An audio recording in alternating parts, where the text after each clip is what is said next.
Joan of Arc by Demi. Joan of Arc was born on January 6, 1412, to Isabelle and Jacques d'Arc in Dougherty, France. Little did she know that one day she would be one of the greatest generals in the history of France. Joan had 3 brothers and 1 sister. She learned to spin and sew, and she loved the sound of church bells and the music and singing in church. Often she would go off by herself to pray in the fields and to feel the presence of God. From a very early age, Joan began to care for the sick and give money to the poor. She was a great help and comfort to all. But life was very dangerous. France was at war with Burgundy and England. Each wanted to ascend the throne of France. The English and the Burgundians were killing French people, burning their homes and stealing their livestock. With all the warfare, Dauphin Charles of France did not have the courage to lead France to victory. He did not have the courage to go to Reims Cathedral to get himself crowned king. Instead, he stayed in his palace at Chinon and thought about his own escape. As a young girl, Joan deeply felt the injustice of the invaders, and she fervently prayed for the deliverance of France. God is good and just and right. Surely there will be justice. One summer day, when Joan was 13, she went to pray in her father's garden, and she saw a great light, dazzling and brilliant. From that light, there came the voice and appearance of Archangel Michael, who told her that it was she who would save the kingdom of France, who would go to the Dauphin Charles and lead him to Reims Cathedral to be crowned king. Joan fell to her knees and said, "I am so young and powerless, and do not know how to ride a horse or lead a war." "God will help you," replied the archangel. Then instinctively Joan knew he had been sent to her by God. From that day on, Joan prayed devoutly. She saw angels and heard their voices, and she learned the language of the saints. Many times they told her mission to save France. Then one day in 1428, when Joan was 16, St. Catherine and St. Margaret appeared to her and announced that she must go at once to visit Dauphin Charles. "As God has commanded it, it has to be," said Joan. She then sought the help of Sire Robert Baudricourt, Lord of Vaucouleurs. Joan said, "I have come before you from my lord, who wishes the Dauphin to be made king, and it is I who will take him to be crowned." "Who is your lord?" Baudricourt asked. "The King of Heaven," Joan replied. "She is crazy. Box her ears and take her home," yelled Baudricourt, and so Joan returned in shame to Dougherty. Joan did not give up. She went back to Baudricourt 2 more times with urgent news from her voices. "The Dauphin is being besieged at Orleans," she told him. "I must help him. God has willed this, and I was born to do this." Calling herself the Maid of God, finally she persuaded Baudricourt to grant her some soldiers to escort her to the Dauphin. The people of Vaucouleurs gave her a suit of armor, a horse, and a sword. Everyone prayed that God would watch over her on her journey. The English and the Burgundians were everywhere. Joan had to travel by night and keep herself hidden by day.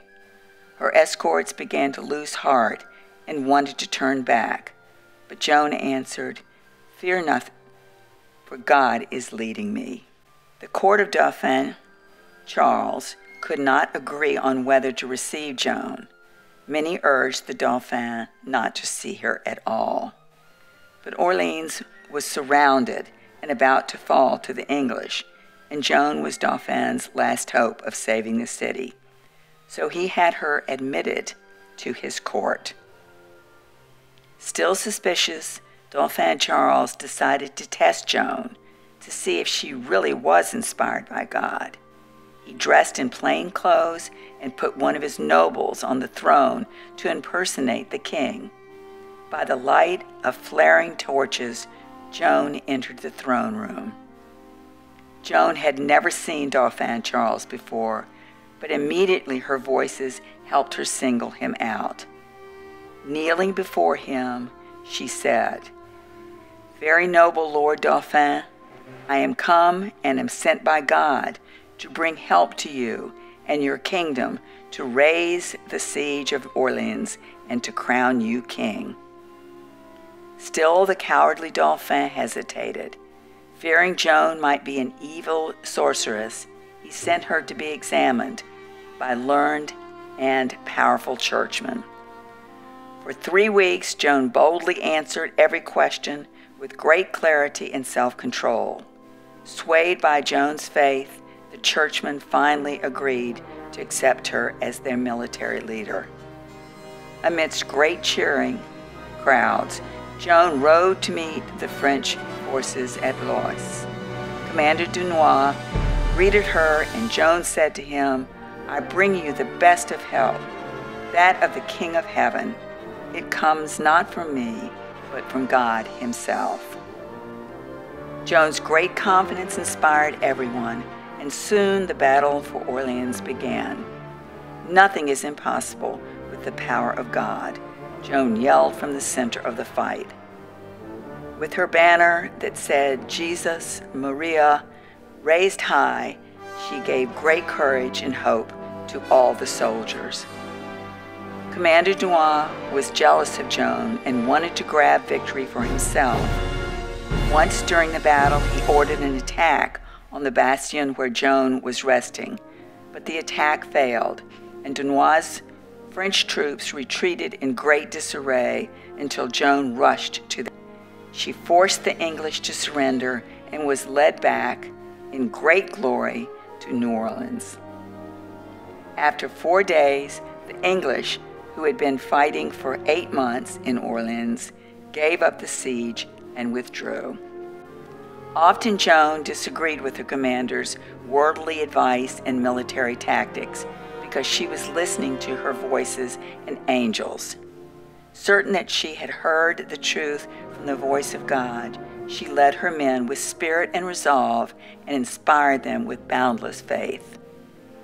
As the news of the victory of Orleans spread far and wide, the French came to believe that Joan was led by God. Joan quickly went to Dauphin Charles to arrange his coronation in Reims Cathedral. But the Dauphin refused to go because he did not want his easy life and royal existence disturbed. Joan, who wanted to act swiftly, was frustrated by the Dauphin's hesitation. Rallying the French around her, she went back to fighting the English.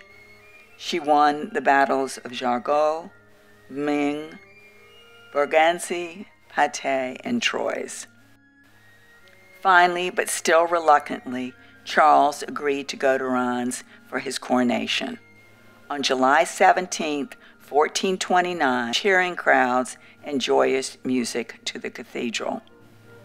In the cathedral, Joan stood next to Charles, proudly carrying her banner, which she said, quote, had borne the burden and deserved the honor, unquote. She knelt before the king and wept, "O king, now is accomplished the will of God." All who saw her at this moment believed she was truly an instrument of God. After the ceremony, the people fought to kiss her hands and clothes or just to touch her. This was Joan's greatest moment of triumph. Now that Joan had obeyed the commands that God had given her, she earnestly asked the king.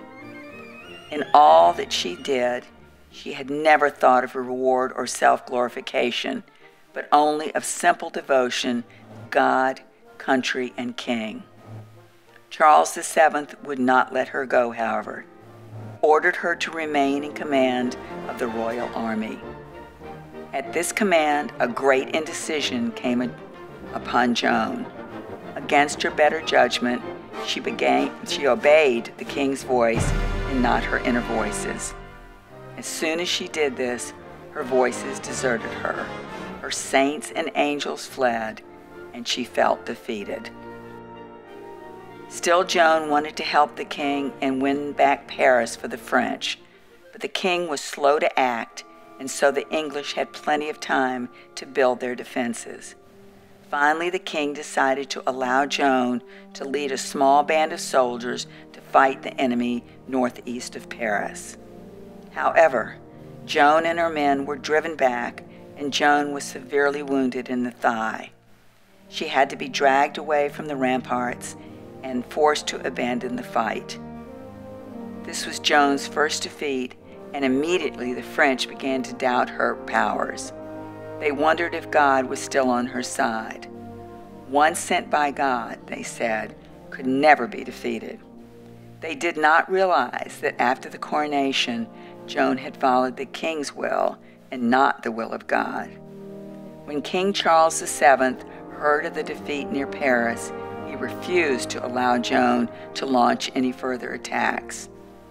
With her heart full of grief, Joan followed the king's orders. King Charles VII disbanded his army and stopped attacking the English and the Burgundians. Joan was in despair. She left the king and went to help the heroic, scattered bands of Frenchmen still fighting the English.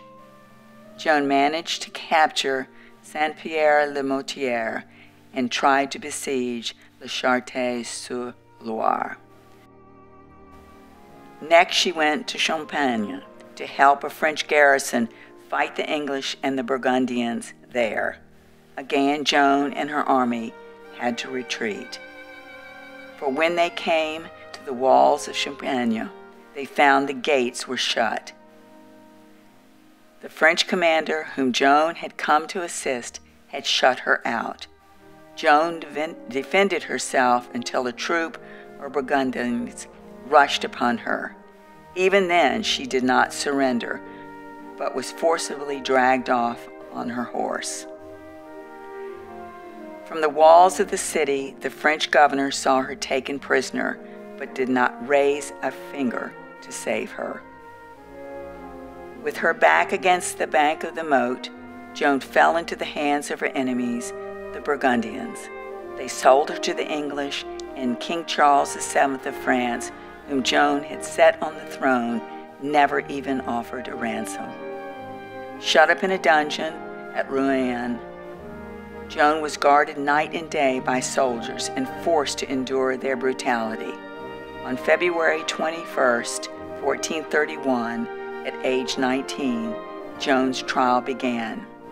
She stood before 44 men who questioned her Catholic faith. She answered all their questions with purity of heart. Finally, Joan was taken to a cemetery where her death sentence was read to her. She was condemned for wearing men's clothes and told she would be burned at the stake unless she confessed. If she confessed, her sentence would be changed to life imprisonment. In a moment of extreme weakness and exhaustion, Joan signed the confession. Almost immediately, Joan repented the confession. She declared that her statement was false and that she would rather die than deny that all she had done had been with the help of God alone. Having spoken the truth and cleansed her soul, Joan began hearing her voices and knowing that God was at her side. In the marketplace of Rouen, Joan was led to her execution. She was chained to the stake, and as flames blazed around her, she was heard to call out many, many times, "Jesus, Jesus, Jesus." Everyone around her wept, even the judges and executioners. One said, "We are all lost, for we have burned a saint." The cruel death of Joan of Arc moved the French people to rise up in fury and drive the English out of their country. Joan had died at the stake, but she would live forever, for she had made a nation of France. 26 years later, the Catholic Church held a new trial, where Joan was declared innocent. She was canonized as a saint in 1920 and today is honored as a patron saint of France.